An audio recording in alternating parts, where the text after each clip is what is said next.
15ಕ್ಕೂ ಅಧಿಕ ಕಡೆ ದೇವರುಗಳ ಒಂದು ಸ್ಥಾಪನೆ ಆಗುವುದರಿಂದ ಬಹಳ ವಿಜೃಂಭಣೆಯಿಂದ ಹಿಂದೂ, ಮುಸ್ಲಿಂ, ಕ್ರಿಶ್ಚಿಯನ್, ಸಿಖ್, ಸಾಯಿ ಅನ್ನದೇ ಸರ್ವ ಸಮಾಜದವರು ಸೇರಿಕೊಂಡು ಬಹಳ ಭಕ್ತಿ ಶ್ರದ್ಧಾಪೂರ್ವಕವಾಗಿ ಆಚರಣೆ ಮಾಡತಕ್ಕಂಥ ಹಬ್ಬಗಳಲ್ಲಿ ಈ ಮೊಹರಂ ಹಬ್ಬವು ಸಹ ಒಂದು ಅಂತ ಹೇಳೋದಕ್ಕೆ ಭಾಳ ಹೆಮ್ಮೆ ಅನ್ನಿಸ್ತದೆ. ವಿಶೇಷವಾಗಿ ಪೊಲೀಸ್ ಇಲಾಖೆ ಕಲಿರ್ತಕ್ಕಂಥ ಉದ್ದೇಶ ಏನಪ್ಪಾ ಅಂತಂದ್ರೆ ಹಬ್ಬದೊಳಗೆ ದನಿಗೆ ಆಗಬಾರ್ದು, ಅದರೊಳಗೆ ಯಾವುದೇ ರೀತಿಯಾಗಿರ್ತಕ್ಕಂಥ ಕೋಮುಗಳ ಬಗ್ಗೆ ಆದ್ಯತೆ ಸಿಗಬಾರ್ದು ಅಂತಕ್ಕಂಥ ದೃಷ್ಟಿಯಿಂದ ಅವರು ಇದನ್ನ ಶಾಂತಿ ಸಭೆಯನ್ನು ಕರೆದಿರ್ತಾರೆ. ಅದರ ಒಂದು ವಿಶೇಷ ಏನಪ್ಪಾ ಅಂತಂದ್ರೆ ನಾವು ಪ್ರತಿ ಶಾಂತಿ ಸಭೆಗಳು ಹೇಳ್ಕೊತ ಬಂದಿರ್ತಕ್ಕಂಥ ಮಾತು, ಜಮಖಂಡಿ ಮಹಾನಗರದೊಳಗೆ ಇಲ್ಲಿಯವರೆಗೆ ಯಾವುದೇ ರೀತಿಯಾಗಿರ್ತಕ್ಕಂಥ ಕೋಮುಗಳಿಗಾಗಿರ್ತಕ್ಕಂಥ ಉದಾಹರಣೆ ಬೆರಳೆಣಿಕೆ ಅಷ್ಟು ಸಿಗೋದಕ್ಕೆ ಸಾಧ್ಯ ಇಲ್ಲ. ಯಾಕಪ್ಪ ಅಂತಂದ್ರೆ ಇವನಾರವ ಎಂದೆನಿಸಿದ್ರಯ್ಯ, ಇವ ನಮ್ಮವ ಇವ ನಮ್ಮ ಮನೆಯ ಮಗನು ಎಂದೆನಿಸಯ್ಯ ಅನ್ನೋ ಹಾಗೆ ನಾವೆಲ್ಲರೂ ಅಣ್ಣ ತಮ್ಮಂದಿರಾಗಿ ಬದುಕಿರ್ತಕ್ಕಂತಹ ನಾಡು ಜಮಖಂಡಿ ಇರೋದರಿಂದ ಇಲ್ಲಿ ಕೋಮುಗಳಿಗಾಗೋದಕ್ಕೆ ಸಾಧ್ಯ ಇಲ್ಲ ಅಂತಕ್ಕಂಥ ಮಾತನ್ನು ಹೇಳ್ತಾ, ಅದರಲ್ಲೂ ಬಹಳ ಜನ ಕೇಳ್ತಿರ್ತಾರೆ, ಮಹಾರಾಜರ ಪ್ರತಿ ಶಾಂತಿ ಸಭೆಯಿಂದ ನೀವು ಹೋಗಿ ಏನು ವಿಶೇಷ ಅಂತಂದಾಗ ನಾನು ಅವ್ರಿಗೆ ಹೇಳ್ತಕ್ಕಂಥ ಮಾತು ಏನಪ್ಪಾ ಅಂತಂದ್ರೆ, ಜಮಖಂಡಿ ಅಂತಂದ್ರೆ ಶಾಂತಿ ಸಭೆ, ಶಾಂತಿಗೆ ಒಂದೇ ಹೆಸರು ಯಾವ್ದಪ್ಪ ತಾಲೂಕುಗಳು ಬರೋದು ಹೆಸರು ಅಂತಂದ್ರೆ ಅದು ಜಮಖಂಡಿ ಅಂತ ಹೇಳೋದಕ್ಕೆ ಒತ್ತಿ ಹೇಳಿದಾಗ ವಿಶೇಷವಾಗಿ ಅವ್ರು ಹೇಳ್ತಕ್ಕಂಥ ಮಾತು ಏನಪ್ಪಾ ಅಂತಂದ್ರೆ, ಅಲ್ರಿ ಮುಸ್ಲಿಮರ ಕಾರ್ಯಕ್ರಮ ಇದ್ರೂ ಹೋಗಿರ್ತೀರಿ, ಹಿಂದೂಗಳ ಕಾರ್ಯಕ್ರಮ ಇದ್ರೂ ಹೋಗಿರ್ತೀರಿ, ದರ್ಗಾದವರು ಇದ್ರೂ ಹೋಗಿರ್ತೀರಿ, ಅದೇ ರೀತಿ ಹೋಳಿ ಹುಣ್ಣಿ ಹಬ್ಬದ ಮೀಟಿಂಗ್ ಹೋಗಿರ್ತೀರಿ, ಎಲ್ಲ ಕಡೆ ಹೋಗಿರ್ತೀರಿ ಅಂದಾಗ ನಾನು ಹೇಳ್ತಕ್ಕಂಥ ಉದ್ದೇಶ, ನಾವೊಬ್ಬರ ನಿಮ್ಮ ಕಣ್ಣಿಗೆ ಕಾಣ್ತಿರ್ಬೋದು, ಶಾಂತಿ ಸಭೆ ಒಳಗೆ ಜಾತಿ ಮತ ಪಕ್ಷ ಭೇದ ಹೊರತು ಎಲ್ಲರೂ ಸಹ ಶಾಂತಿ ಸಭೆಗಳು ಭಾಗವಹಿಸ್ತಕ್ಕಂಥ ಒಂದು ಯಾವ್ದಾದ್ರು ಶಾಂತಿ ಸಭೆ ಜಮಖಂಡಿ ನಡೀತಿತ್ತಪ್ಪ ಅಂತಂದ್ರೆ ಅದು ಜಮಖಂಡಿ ಶಹರ ಪೊಲೀಸ್ ಠಾಣೆ ಒಳಗೆ ಹತ್ತಿರೋದಕ್ಕೆ ಭಾಳ ಹೆಮ್ಮೆ ಅನಿಸ್ತದೆ. ಅದರಲ್ಲೂ ವಿಶೇಷವಾಗಿ ನಾವು ಬಹಳ ಕಡೆ ಶಾಂತಿ ಸಭೆಗಳು ನಡೆದಾಗ ಒಬ್ಬರು ಮಾತನಾಡಬೇಕಾದ್ರೆ ಅದಕ್ಕೆ ವಿರೋಧ ಮಾಡ್ತಕ್ಕಂಥವ್ರು ಭಾಳ ಜನ ಅದಾರ. ಆದ್ರೆ ಜಮಖಂಡಿ ಒಳಗೆ ಆ ರೀತಿ ವಾತಾವರಣ ಇಲ್ಲ.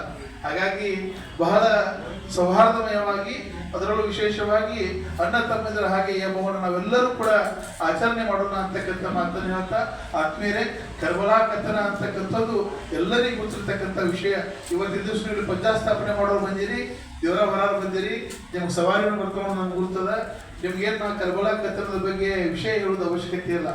ಅದು 6ನೇ ಶತಮಾನದ ಕ್ರಿಸ್ತ ಶಕ 680ರಲ್ಲಿ ಅಣ್ಣ ತಮ್ಮ ಖಲೀಫಾಗಳ ಮತ್ತು ಒಲಿಗಳ ಮಧ್ಯೆ ನಡೆದಿರ್ತಕ್ಕಂತಹ ಯುದ್ಧವೇ ಈ ಕರ್ಬಲಾ ಕಥನ ಅಂತಕ್ಕಂಥದ್ದಲ್ಲಿ ಗುರುತಿರ್ತಕ್ಕಂಥ ಸಂಗತಿ. ಆ 6ನೇ ಶತಮಾನದಲ್ಲಿ ಆಗಿರ್ತಕ್ಕಂತಹ ಯುದ್ಧ, ಮುಂದೆ ಬಂದು 14ನೇ ಶತಮಾನದೊಳಗೆ ಏನು ಮಾಡಿದ್ರಪ್ಪ ಅಂತ ಇದ್ರ ಸ್ಮರಣೆ ಉಳಿಲಿ ಅಂತಕ್ಕಂಥ ದೃಷ್ಟಿಯಿಂದ ದೇಶದ ನಾಡಿನ ಉದ್ದಗಳಕ್ಕೂ ನಾನಾ ರೀತಿಯ ಹಬ್ಬ ಹರಿದಿನಗಳನ್ನು ಇದನ್ನು ಆಚರಣೆ ಮಾಡ್ಕೊತ ಹೋದ್ರು. ಅದರ ಭಾರತ ದೇಶದಲ್ಲಿ ವಿಶೇಷವಾಗಿ ಸಾಮರಸ್ಯಮಯವಾಗಿ ನಾವು ಹಬ್ಬವನ್ನು ಆಚರಣೆ ಮಾಡ್ತೀವಿ. ಇದೇ ಹಬ್ಬವನ್ನು ನಾವು ಬೇರೆ ಭಾಗದವರು ನೋಡಿದಪ್ಪ ಅಂತಂದ್ರೆ ನಾವು ಕರೆಯಲಿಕ್ಕೆ ನೋಡಿದಪ್ಪ ಇದು ಹರ್ಷದ ಹಬ್ಬ ಅಂತೂ ಅಲ್ಲ, ಇದರಲ್ಲಿ ದುಃಖದೊಳಗೆ ಭಾಗಿಯಾಗ್ತಕ್ಕಂಥ ಹಬ್ಬ ಇದೊಂದು. ಯಾಕಪ್ಪ ಅಂತಂದ್ರೆ ಖಲೀಫಾ ಮತ್ತು ಒಲಿಗಳ ಮಧ್ಯೆ ನಡೆದಿರ್ತಕ್ಕಂಥ ಯುದ್ಧದೊಳಗೆ ಒಲಿಗಳ ಹತ್ಯೆ ಆದಂಥ ಸಂದರ್ಭದಾಗ ಒಲಿಗಳನ್ನ ಸ್ಮರಣೆ ಮಾಡ್ಕೊಳ್ತಕ್ಕಂಥ ಪುಣ್ಯ ಪರ್ವ ಯಾವಪ್ಪ ಅಂತಂದ್ರೆ ಈ ಮೊಹರಂ ಹಬ್ಬ.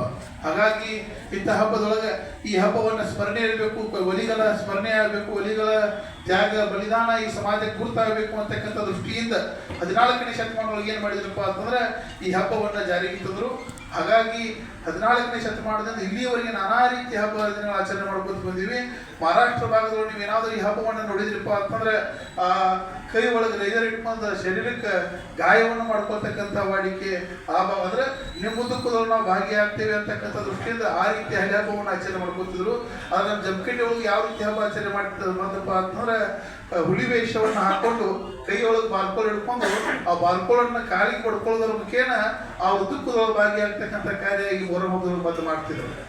ಈಗ ಅದು ಬರ್ಬರ್ತ ಹುಲಿ ವೇಷ ಹಾಕೋದು ಕಡಿಮೆ ಆಗ್ಯದ, ಹೆಜ್ಜೆ ಆಟ ಆಡೋದು ಕಡಿಮೆ ಆಗ್ಯದ, ಕವಾಯತ್ ಅಂದ್ರೆ ಏನಂತ ಕೇಳುವ ವಾತಾವರಣ ಬಂದದ ಈಗಿನ ನಿರ್ಮಾಣದೊಳಗೆ.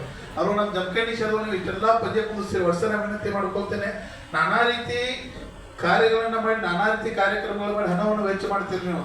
ಆದ್ರೆ ನಮ್ಮ ಸಂಸ್ಕೃತಿಯನ್ನು ಉಳಿಸ್ತಕ್ಕಂತಹ ಈ ಒಲಿಗಳ ಇತಿಹಾಸವನ್ನ ಸಾರಿ ಹೇಳತಕ್ಕಂತಹ ಕವಾಯತ್ಗಳನ್ನು ಹಚ್ಚಿ ನಮ್ಮ ಜನರಿಗೆ, ಯುವಕರುಗಳಿಗೆ ಒಲಿಗಳ ಇತಿಹಾಸ ಏನು ಅನ್ನೋದನ್ನು ತಿಳಿಸಿಕೊಡ್ತಕ್ಕಂಥ ಕಾರ್ಯ ಮಾಡಿರಿ ಅಂತೇಳಿ ನಿಮ್ಮೆಲ್ಲರನ್ನ ವಿನಂತಿಯನ್ನು ಮಾಡ್ಕೊತೇನೆ.